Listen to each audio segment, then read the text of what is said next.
Hello everyone, in this video I will show you how to make a call using speed dial in Samsung Galaxy S24 Ultra. So before starting the video, don't forget to subscribe the channel and also press the bell icon. So first of all, open the phone app.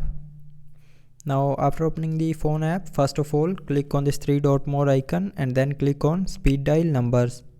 Now from here set your speed dial numbers, and after setting your speed dial numbers go to the keypad and then press and hold on the key, and it will start calling the contact. So that's how you can make a call using speed dial in Samsung Galaxy S24 Ultra.